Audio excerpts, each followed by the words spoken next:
like I said, we could have to stop at any given time. We just don't know. It's been an interesting 36 hours, I guess. I have a little different background this time, just to sort of geographically place myself. The picture you see behind you is pretty much what you see out of my window. It's taken from a block away, but it's pretty much what I see out my window. On my left side, behind my shoulder, you can see you can see a light and a part of a building. That is Israel's Air Force headquarters. The big building further to the right, the one black and white building that you see, that building is the building that was hit during the last time by an Iranian missile.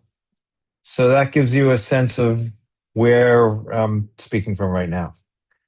In any case, I was hoping today to have a discussion about American Jewry and Zionism and all those things that have come up in the last couple of weeks, what it means, and having some sort of discussion. Obviously, everything has changed because how much the news has changed in these last couple of days, to say the least. It wasn't unexpected. Those of you who've been reading me, I pretty much said that it was going to happen. It was quite clear to me that the Iranians misunderstood Trump to a very large extent. They thought they could sort of push this thing along. They came back with a non-serious offer. Trump made it very clear what he wanted in terms of the nuclear deal. He was willing to walk away from Israel's concerns about ballistic missiles and was not going to get involved in proxies. But if he could have had an excellent nuclear deal that would be clearly superior to the Obama deal, he would have taken that as a victory and walked away. Made the agreement, and that would have been the end of it. But the Iranians did not come back with that. The Iranians came back with some confusing idea that they would be allowed to do low-level enrichment and over a period of time, all sorts of things that did not mean no enrichment at all. And that was the goal, was no enrichment at all. And the Iranians were not going that way. They also did not realize that when Trump was talking about deadlines, he really was talking about deadlines. They're used to, their specialty has always been delaying negotiations and make sure they take weeks and months and years. And for better or for worse, and my views are complicated when it comes to Trump. For better or for worse, months and months of negotiations are not his thing. He doesn't have people to even do that. He has no staff to do that. So they misunderstood him completely, in my opinion. And it was clear on Thursday when, beyond the fact that when they misunderstood him, they also didn't know how to even say the right things. In other words, at the same time, they kept on saying, we will never give up our right for enrichment. They could have not said something like that. They could have just been quiet about that and just tried to negotiate, but they didn't. They threw it in his face, and I don't think anyone has any question that throwing something in Trump's face is not a good plan. And that's what happened. And of course, he had Bibi pushing him. And according to reports, the Saudi crown prince, despite what he was saying publicly, was also pushing him to attack. So between the two, that was the decision that was made. The tactical decision, which caught us all by surprise on Saturday morning instead of the middle of the night, was actually incredibly brilliant in the end. I think the Iranians all thought, well, if there was no attack overnight, we're okay for the next morning. And they went ahead with whatever meetings they had scheduled for Saturday morning. Don't forget, Saturday in Iran is like Monday in the United States. It's like after Friday, which is the holy day, and then comes Saturday, which is the work day. And so I assume there's certain meetings that take place on a regular basis every beginning of the week. The top intelligence people get together. The top leaders of the government get together. And then in this case also, Khomeini's top leadership also got together. And all of them got together at the same time in different places, and all were eliminated within a minute of each other. So in the matter of a minute or two, on Saturday morning, 3 different groups of the leadership of the Iranian government were decapitated and eliminated. Now, does that mean that the war is going to be a success, whatever success means? No, it certainly doesn't. Does it mean it's much more difficult for the Iranians? Quite clearly. Now, quite clearly, we've seen by their response, which has been limited. The first day, the response was individual rockets being fired. It would seem um, by individual commanders who were told just fire when you can, and that resulted in almost all of the rockets being intercepted initially. Later by the evening last night, they did fire, I believe it was 20 rockets at the same time. Those, of course, resulted in one rocket making it through, and which landed in Tel Aviv, about a mile from the house, from my house. It wasn't as close as some of the ones had been in June, but it was certainly enough where we could hear the boom from our shelter. Um, and that, of course, unfortunately resulted in the death of a Filipino 32-year-old woman who was taking care of an Israeli um, elderly person who needed round the clock care. And she was killed because she stayed with the person she was taking care of because they couldn't evacuate. Uh, there was no safe room in the house, and most of the people went to a nearby public shelter, and she didn't leave or charge by alone. And she unfortunately died for the care that she gave. And we also saw the amount of destruction that took place in that one block when one of these missiles actually gets through with its warp head intact. It creates tremendous destruction. Unfortunately, we saw it again today. The Iranians fired around 1 o'clock, I guess it was, their biggest barrage of the day, about 30 rockets. And of those 30 rockets, one of them managed to penetrate the Israeli defense systems, and it landed in Beit Shemesh. Beit Shemesh is a town outside of Jerusalem. It's sort of on the road between Tel Aviv and Jerusalem, not directly on the road, but if you take a line between the two cities, it's a little bit on the side. It's actually by the old road. But in any case, it landed on a synagogue, direct hit, and it penetrated the bomb shelter below the synagogue. The synagogue collapsed on the bomb shelter, and unfortunately, at least 9 people were killed in that attack. So if they manage to have 30 rockets, they clearly can do significant damage. The one rockets that they shoot one at a time will psychologically drive us all crazy. Yesterday, there was a period of time when we were in our apartment building. We have an apartment building with 6 apartments. Most of the people are not actually here, but in any case, we were there for 3 hours, less about 10, 12 minutes when it stopped long enough for me to take Milo out for a walk and then run back when we got notification that there were missiles on the way. We do get, like I said initially, 6 to 8 minutes notification. So we get a notification that the army has found or seen, these missiles being launched, and then there's about a 5 or 6 minutes for them to fly, and at that point they try to limit the areas in which get actual alarms to get into the shelters. But it's very hard to limit that because what happens is the missiles are intercepted very high up in the atmosphere, and when you intercept something all the way up in the atmosphere, the pieces of it can go over a very large geographic area. And so, to be sure, they decide a whole very large geographic area has to go into the shelters.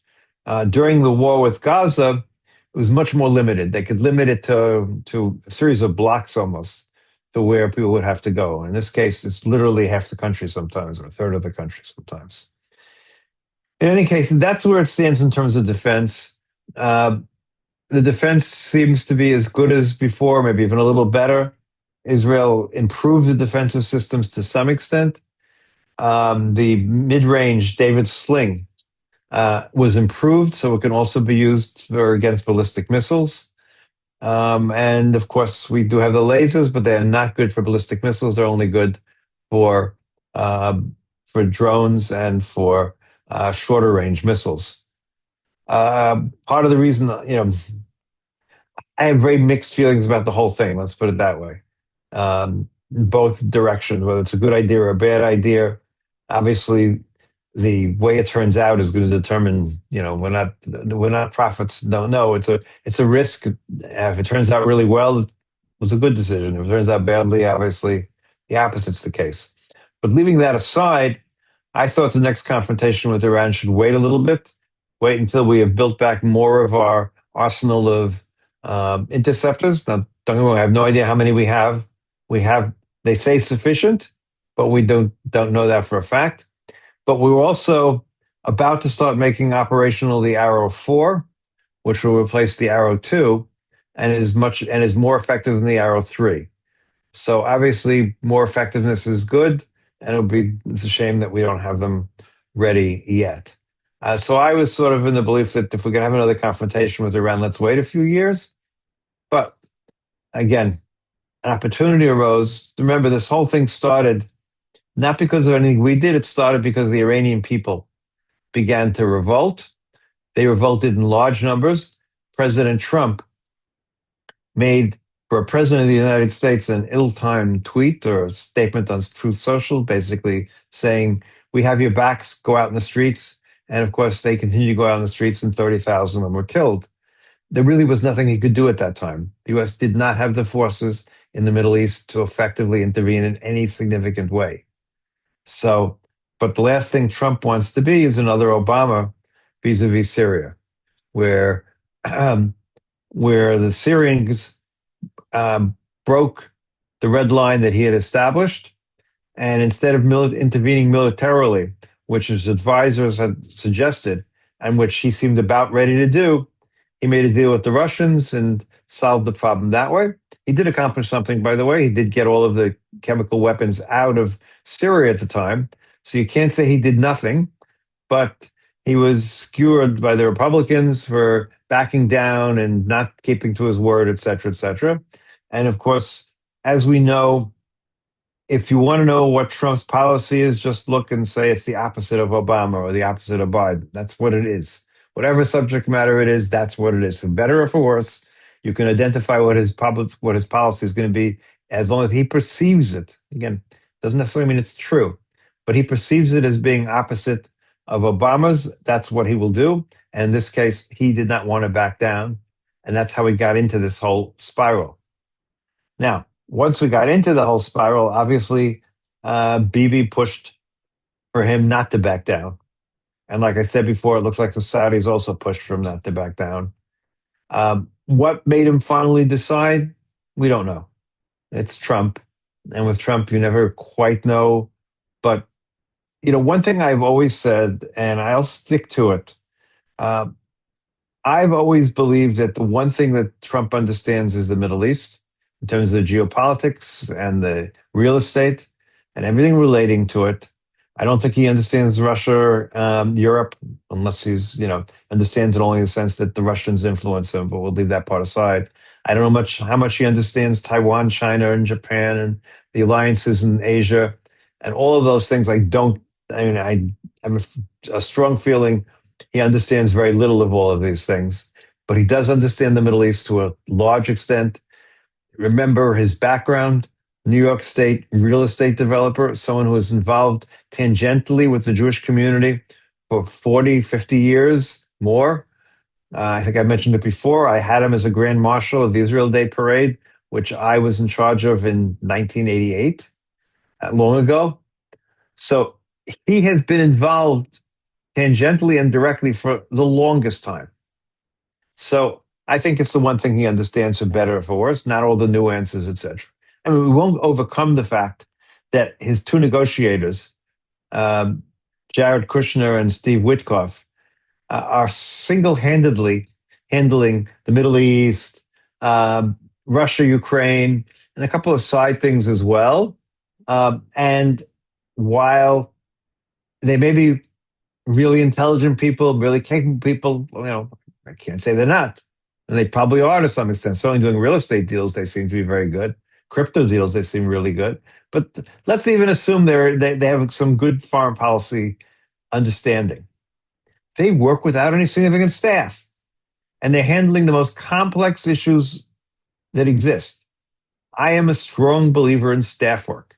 I'm not talking about bureaucracy, but there are all sorts of second level consequences of any decision you're going to make.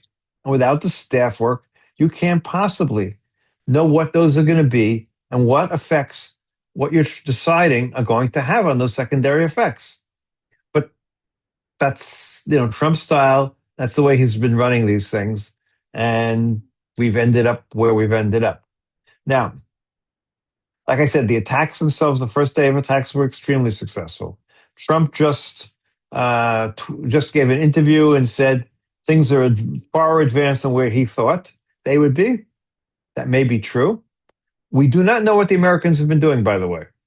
The Israeli Air Force has been reporting what it's been doing to a greater or lesser degree. It's reported its attacks on missile sites. It reported the attack that it did, and I'll have video of it in tonight's diary, of the attack where it eliminated the headquarters of the Iranian security services, the people who were responsible for arresting and killing all the demonstrators. The block-long headquarters that they used to have is no longer. It's been totally destroyed. I don't know how many members were inside it when they did it, but whatever number it was a nice number. And Israel has been fairly straightforward on the things that it has done. I'm sure we don't know all the things it's done, but it's been straightforward on some of them. We have basically no idea what targets the U.S. has been attacking. They've been running a significant number of sorties, if not twice as many as Israel, but at least 50% more than Israel. They have more aircraft available, and more importantly than having more aircraft available, their aircraft come from a closer location, which means they can turn around much quicker for second and third strikes. The Israeli aircraft have to fly back and forth to Iran in order to get munitions. Of course, the one big difference this time is supposedly during the June war, Israel had 4 tankers.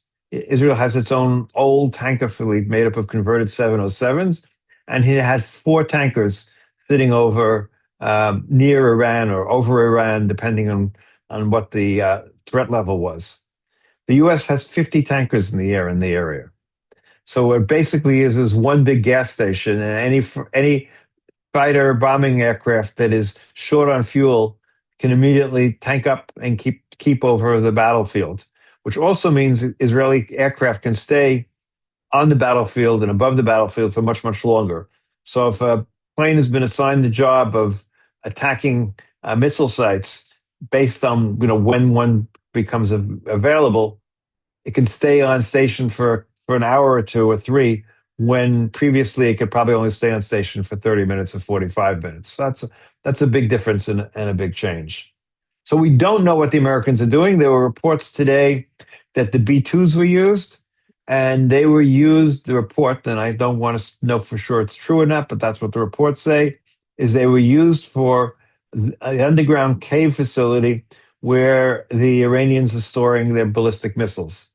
They've been very big on showing off this film, their big underground complex that was not, that no one could reach. And my guess is the B-2s reached them. Whether it was during the initial attack or since then, it's not clear. And the B-2s, of course, fly nonstop from the United States, drop their bomb load, and head back to the United States. So that's an additional factor. So we don't know what the target list that the Americans are working off of. In any case, question is, how does this end? Which is the question that everybody's asking. Everyone wants to know. I mean, people want to know when it's going to end, but that's a different story. That's a way to make money on the poly markets, I guess. But leaving aside that, on whether it'll end in time for me to come to the States on my planned visit or not, unlikely, but hopefully still possible. But in any case, the bigger question is, how does it end? And that's really the question. President Trump was awfully ambitious, let's put it that way, in his speech. when he literally talked about regime change. Now, he didn't say the United States could bring about regime change, but he did talk about the fact that trying to create the circumstances for the Iranians to take it into their own hands and bring about regime change. Now, is that possible? We don't know. The idea is to so weaken the security forces that the people feel emboldened to take on the regime. Additionally, there are additional elements. For instance, there is a Kurdish Iranian force of about 30,000 just across the border in Iraq waiting to enter. And they have secret routes to come into Iran. And they are ready to go and fight the Iranian government. These are Kurdish fighters, mostly led by women, and they're supposed to be unbelievable fighters. And they're ready to go and fight the Iranian regime. There are other groups like that. My guess is if it's going to happen, it's going to happen from the peripheral inwards. In other words, you'll see towns and villages far from Tehran that will come under the control of the opposition, or whatever the opposition is, people opposed to the regime. Now, the biggest problem, of course, is what I just said, the opposition. There is not one opposition. There's various people who oppose the regime. And the question is, can they come together in a way to bring down the regime? And this is something we just don't know. Listen, the only time wars almost never get won from the air alone. The air is great for helping with ground armies. But this is not a war anyone wants to win. This is a war where we want to provide the people with the chance to revolt. I just don't know. It's be unheard of in history. But then so much of the history we've been living through in this last couple of years has been unheard of. I don't want to even mention how many times I've said to a friend, this is unbelievable. And so, unbelievable. But it's happened anyway these past couple of years. So maybe this too could be something that's unbelievable in what happened as well. Okay. I'm going to bring this to a close to ask for questions. And just like I said, I'm surprised that we haven't seen a missile attack for so long. So I'm just give people a chance to ask questions and cover things that I haven't talked about first. Michael. Any thoughts on the military prowess of the Revolutionary Guard? If a lot of their leaders have been decapitated, are they like Russians where they can't think for themselves, or they train not to think for themselves? Can C-130s go to the Kurds or other places and unload tons of whatever they're used to, Kalashnikovs and other things, so people can defend themselves, start a civil war? Did anyone think beyond the initial strikes? Any plans? Okay, so first we don't know of who thought beyond. In other words, I'm hoping that someone thought, whether it was the Mossad or the CIA, or somebody thought. That's number one. We don't know whether they did, but we hope that someone has been thinking about it and they have a plan. B, there is total air superiority over Iran at this point. At least 2/3 of Iran, moving from west to east. I assume the rest of it will be in the next day or so if it isn't already. What that means is Israeli aircraft, which initially were using standoff weapons so that they didn't have to get too close, now are coming in low and using visually sighted or laser sighted or all sorts of things that don't require long distance. And that also means, my guess is they probably could land a C-130 somewhere in a remote area, maybe not such a remote area. It depends. I can see a scenario where some of the rebels take control of an airfield. Somewhere is not Tehran International Airport, but something much further away, and the U.S. flies in equipment and arms for them. So yes, I think that's a real possibility. How good of fighters they are, there's some question. And again, they're really good at killing unarmed civilians. We have no idea. They haven't fought a war since the Iran-Iraq War. And that's quite a number of years ago. And they didn't do so well in the Iran-Iraq War. They threw hundreds of thousands of kids at the the Iraqi forces. So I would not think they're particularly experienced soldiers. They don't have good equipment. There's been an arms embargo against them for 20 years. The Russians sell them things, but as the Ukrainians will tell you, Russian equipment stinks. So I don't think that's really an issue. We'll have to see. Dad's 25. That's Mark. That's me. Hi. So I have a sort of a related question. Aside from killing the IRGC or those forces, if you were Netanyahu or Trump, what, if anything, could you do to get them to flip? Because a lot of commentators have said if they break ranks, that'll bring down the regime. Is there anything that Israel and the United States can do to get a significant amount of the soldiers of the IRGC to break ranks? Well, again, that comes down to what the CIA or the Mossad has been doing all this time. I mean, money is a way that works often. Power is a way that works. I mean, there are all sorts of ways you can turn people, but you have to work at it. You can't just turn by saying, okay, come take over the country, all will be well. Now, you can make an argument for these people and say, listen, if if you get rid of this regime that the people in the country don't like, people in the regime, the people in the country really hate, and you'd say that, we're changing direction. We no longer consider the United States the great Satan, and we no longer consider Israel the little Satan. We want to rejoin the world community. And you'll see, investments pour in, sanctions removed. The state of the Iranian people will change radically. These are educated people. These are people who could do well in the world economy with, immense petro reserves. So that would be the thing. Do you care about your people? This is what you can, if you want to eliminate and stop with your religious session with destroying Israel and destroying the United States, you can make your people wealthy and you can take care of your people. Will that work? That and some bribing might. But again, I'm not a Mossad operator or a CIA operator. I hope that they have better ideas than I do. So that's all I can say about that. Victor. Mark, can they really close the Straits of Hormuz? And if they do, could you imagine China getting involved in any way? Okay, so they attacked a second tanker a little while ago. There are a couple of points to keep in mind. Can they hermetically close the Straits of Hormuz militarily? Probably not. But what they can do is make it too expensive so that the insurance companies will stop insuring ships going through the Straits. And of course, you can't run a ship with millions of dollars of petrol on it without insurance.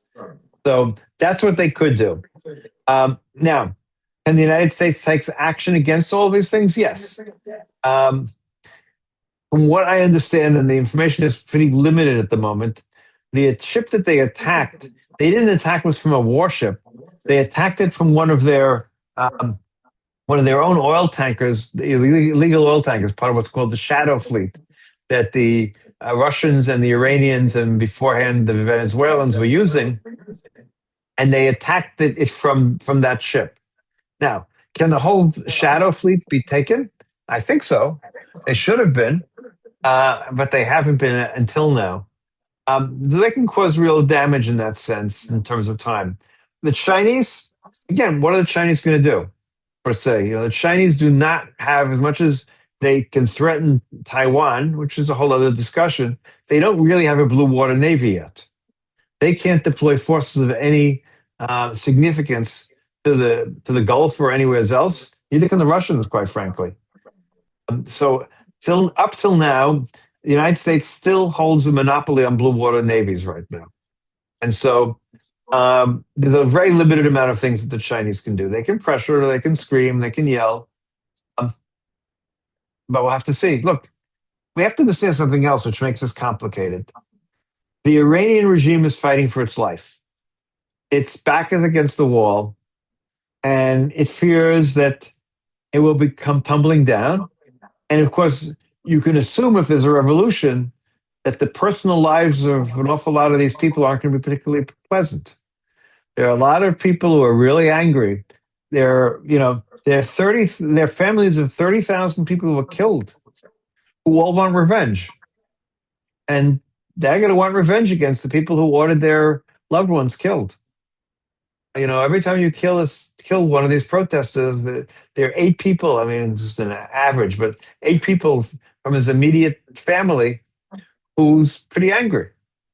So if you're the Iranian regime, you're going to be very, very reluctant to give up power because the consequences are not going to be pretty if you do. Now, Victor. Thank you. What I'm really concerned about is what happens next. Right? Who takes over after this? Do you really think that Raj Pahlavi has a chance of coming back and reinstituting basically what the Shah was back 47 years ago? And is that really a reality, having not been there for so many years?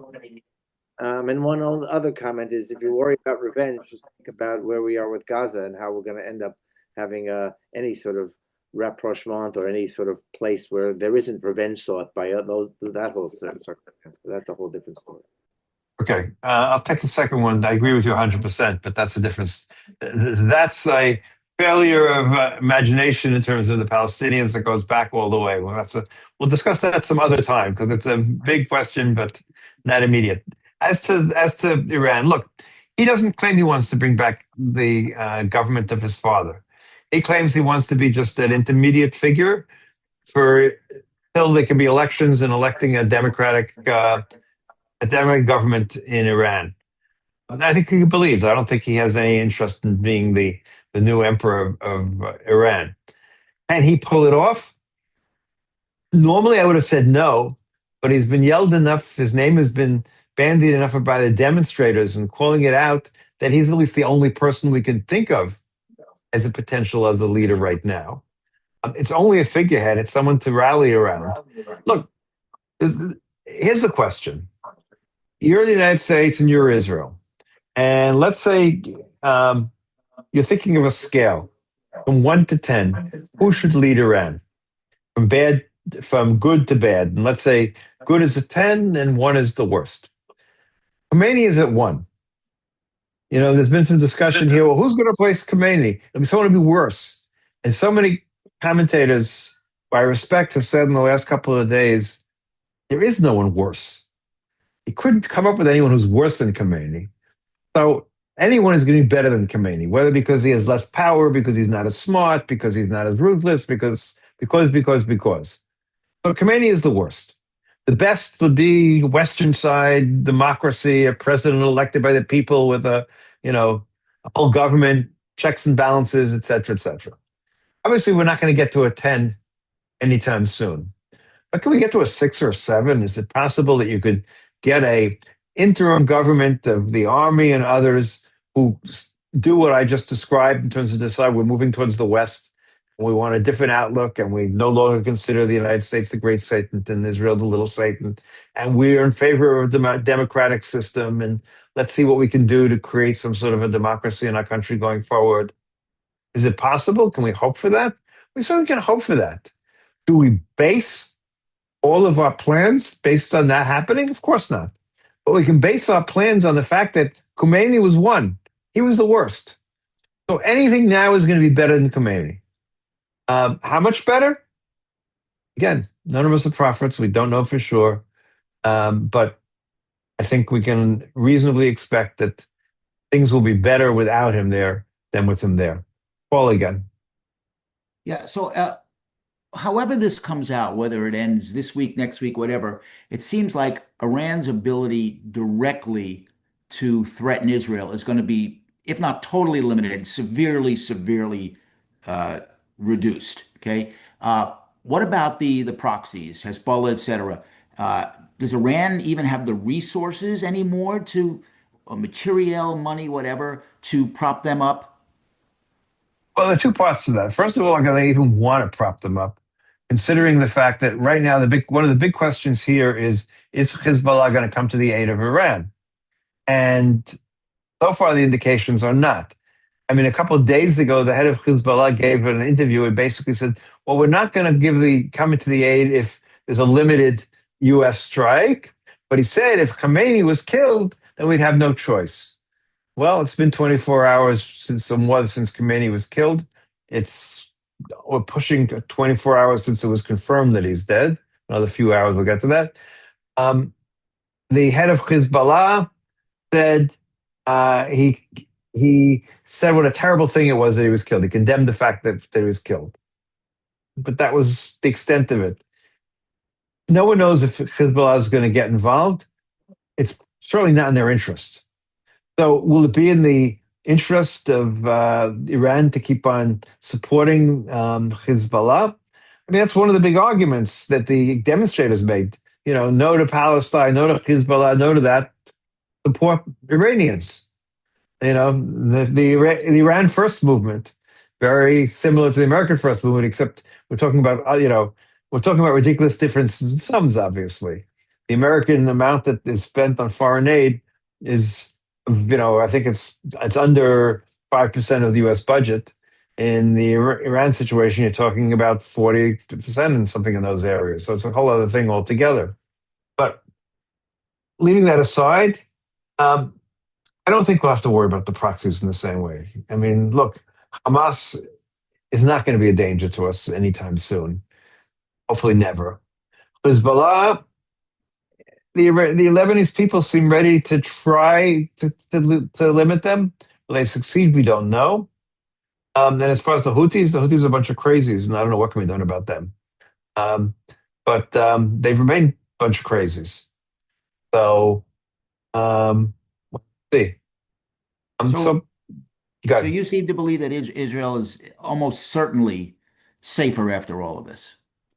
Oh, there's no question it's safer after all of this. I mean, from a strategic standpoint, in all these ways, Israel is safer after all of this. There's no question it's safer after all this. Now, does that mean we can ignore the Palestinian problem? Of course not. It doesn't go away.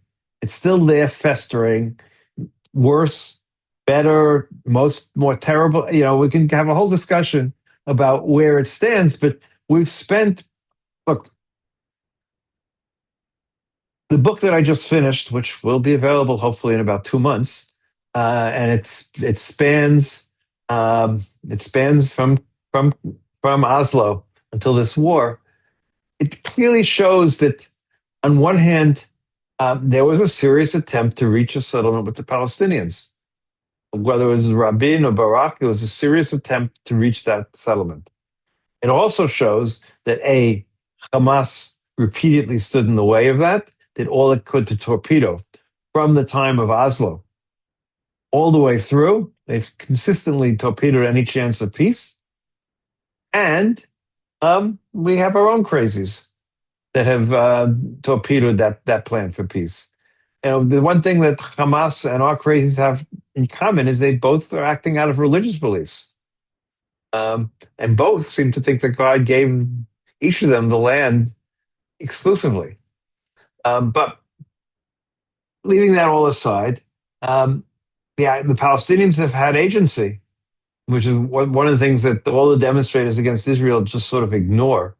Like the Palestinians never had any agency, could never have any effect on their future. And they did. And they decided not to go for a two-state solution multiple times.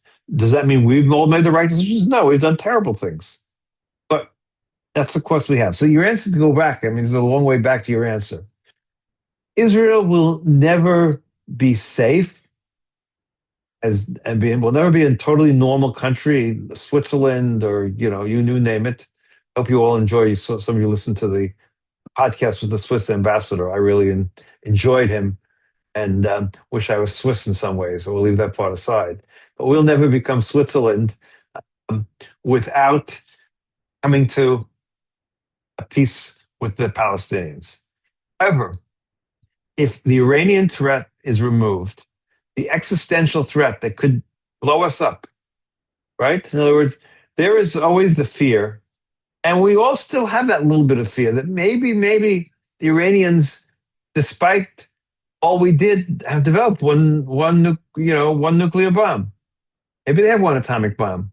And what if one of those missiles that gets through has a nuclear warhead on it? Then it hits, 3 blocks from my house.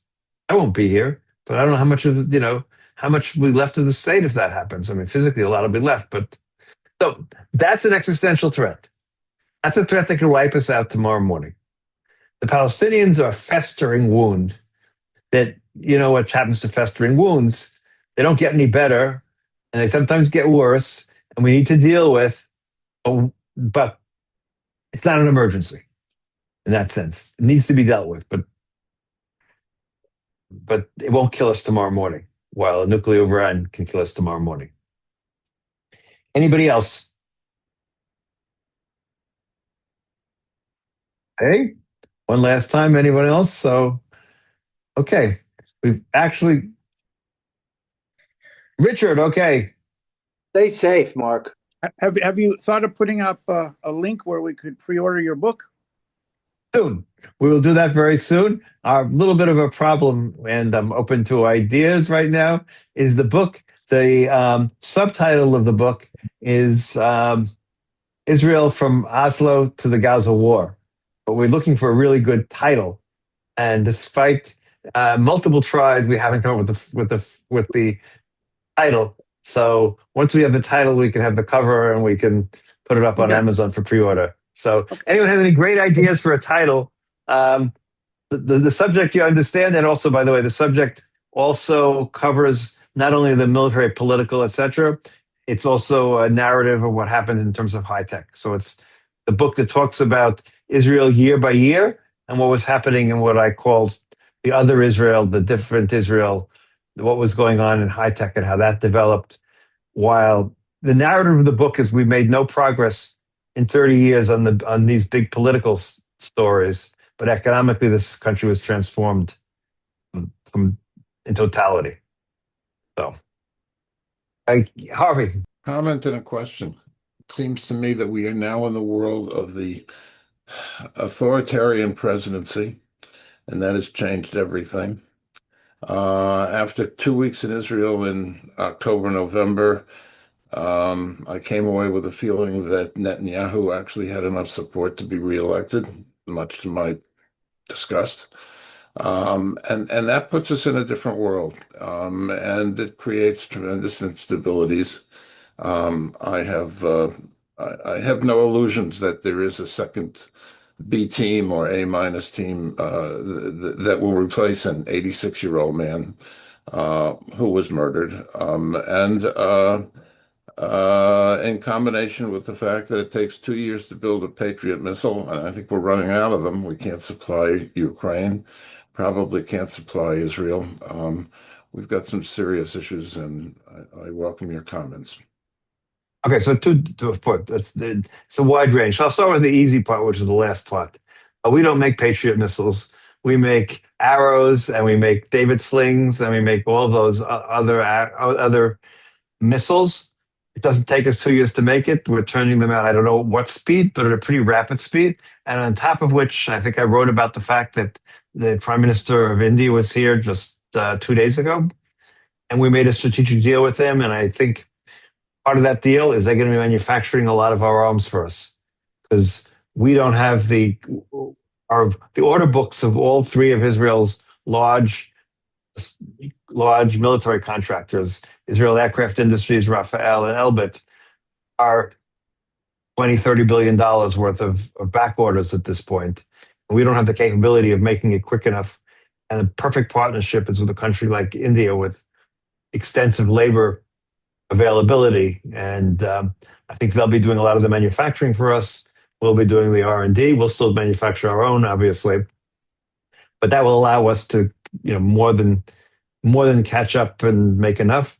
On top of which, the laser, which right now is still a short-range equipment, my understanding and belief is that within 2 or 3 years, it'll also be capable of dealing with ballistic missiles. And at which point, it's just a question of how many systems you have, because you can fire it as many times as you can get electricity. So that's on that level. I hope you're wrong about Netanyahu. I think you are. I think as of right now, at least all the polls do not show him becoming prime minister again. What will happen if he succeeds now in Iran and then calls a snap election, we don't know. He received no boost from, or maybe one seat boost, a very small boost from the June war with Iran. People have not forgotten October 7th, except some of his strongest supporters have. Remember, there were 4 elections which he did not win. It was before October 7th. He won the last one only because of the stupidity of the left and the inability of Meretz and Labor to go together. And it's not going to happen this time. No votes are going to be lost on this side of on that side of the equation. So my greatest concern of the outcome of the elections is no one wins, and we end up with Netanyahu as an interim government 2 or 3 times, which is problematic in and of itself. The only advantage of an interim government is he can't pass any terrible laws in an interim government. So it'll just be a caretaker government. I'm hoping that won't be the case. But in most countries, and most people other than Netanyahu, when you don't win an election, you resign and let someone else do it. But Netanyahu doesn't believe in resigning. So that won't happen. So yes, and you're in a world of authoritarian leaders. I mean, look, I don't want to go too far in terms of American politics, but and there's no greater authoritarian person than Trump. No ifs, ands, or buts about it. He doesn't care about the Constitution. He doesn't care about the history of the presidency, what he should do, what he shouldn't do. Nothing. He's the perfect authoritarian for the American presidency, and the American part of me is very, very worried. But the Israel part of me lives here, so I give a certain priority to what happens to us right now. As much as I care about America, that's my first priority is what happens to us. Nancy. Hi, Mark. Looking back on last June, what's your take on the fact that Trump pulled the plug on the campaign and forced Netanyahu to turn the planes around and wouldn't let him take out Khamenei and wouldn't let him go after the ballistic missile stockpiles? And now here we are. Okay, well, I don't know if that. I don't know if that was quite the history of what took place. Keep in mind the fact that he negotiated the end of the war, and for better or for worse, and both sides wanted the end. I don't think that it's not clear to me how long Israelis can keep up. 9 days was a long time, and thinking about doing this for 9 days, it's a very long time. Not people, stores not open, people not working. I mean, there's food, the supermarkets are open. We're lucky that such a high percentage of our economy is high tech today, and most high tech workers can work from home. So that's a little bit less of a problem, but they're all working from home with their children at home with them because schools are all going to be closed. So, how long Israel can keep that up, I don't know. And last time, I think Israel had enough in terms of after 9 days. So Israel agreed to the end. Trump turned around our planes after the Iranians violated the ceasefire by firing one missile, and we said, here's an opportunity to get back at them one last time. And he didn't like that. And so he turned their planes around. So I don't blame him for that per se. But look, you can't trust Trump. You just can't trust Trump. You just don't know. And so you take what you can, and you understand the fact that he's capricious, and he could decide something else at another time. But, by and large, you could say that he's been pretty straightforward in his support for Israel. You may not like the effects. You may not like him. You can say all the terrible things you want, but listen to every Democrat this last 24 hours, and it's going to be really hard for me to vote for a Democrat after what they've all been saying. A second. Many, many Democrats are complaining that he did not go to Congress like he should. Come on, every president has taken military action without Congress. I've written about it. I mean, that's over my whole life, that's been the fight between Congress and the presidency over who has the war powers and what is the commander-in-chief or the Congress to declare war. It's been an ongoing fight for 70 years. This is not there's a War Powers Act, but he has 90 days to go to Congress according to the War Powers Act. He has the full right to do this. Now, was it a smart thing to do? You can argue, but that's a smokescreen. It's a smokescreen to attack Trump for doing this or being against doing it. I'm sorry, that's not the reason they're opposing it. That is just a smokescreen. And again, don't get me wrong. I have written for all these years since 2016 how Trump is the worst thing to come along. But in this case, the Democrats are totally offside from the Israeli perspective. The Israelis, they're totally offside. What Kamala Harris said is totally offside. I won't even go into Mamdani's. The Iranian can't do anything. The Iranian government can do nothing wrong. So anyway, but it's Trump. You have no idea what he's going to do. No idea what he's going to do. So you ride the tiger and you hope you don't get eaten by it. That's all you can do. Michael. This may be too big a question. If you want to put it off for another time, I fully understand. But the anti-Trump question is widely believed that in the upcoming election, at least the Democrats will control the House and possibly the Senate. Unlikely. You think in the next 5 years that's going to have any effect on Israel's security? Absolutely. I think Israel's in deep difficulty because it's not only the Democrats. It's also a significant wing of the Republican Party. Certainly young people have turned against us. I think the poll that just came out, the AP poll, which I would have written about if I hadn't been writing about the war, the AP poll showed that a majority of more Americans support the Palestinians than do Israel for the first time. That's very frightening for an Israeli and for Israel. Now, we brought it upon ourselves in all sorts of ways, to be quite honest with you. We've made multiple mistakes. And most importantly, we haven't been fighting that battle. Now, fighting that battle is not just a question of better Hezbollah. Hezbollah is the term for information warfare or propaganda. The Israelis say, we just need better Hezbollah. No, we don't need better Hezbollah. We need better policies. We need to, part of it is Naftali Bennett, I think I wrote about it, was at gave a speech to a large group of Anglos. And he was asked, what are you going to do about that subject matter? The fact that we're losing support around the world. And his first comment was, stop saying stupid things. In other words, every time one of these ministers opens their mouth about throwing out the Gazans and transfer and all these other terrible things, I mean, you want to win a war, a propaganda war, an information war? Stop by not shooting yourself in the foot every time. So that's number one. Judy, mute yourself, please. Any rate, any case. More than that, they're trying to figure out. Please mute themselves. Who's talking? Okay. He's a guy that I follow. He's the American. Whoever's saying he's the guy that I follow, please mute yourself. Thank you. Okay. That's where we stand. Okay. One last time. Go ahead. Go ahead, DAZ25. I won't even mention your name again. I just one last question. I you, Paul. Go ahead. Yeah, I read something this week, Mark, that Iran was trying to make a deal with China for some advanced anti-ship missiles, something like that. Correct. It wouldn't happen for a number of months, but is that something to be concerned about, especially now? Yeah. Well, okay, let's put it this way. If the regime stays in power, yes. Will the United States allow the equipment to be shipped to them? I don't think so. The United States supposedly intercepted a ship going to Iran a few months ago and put commandos aboard the ship and took some things off that ship.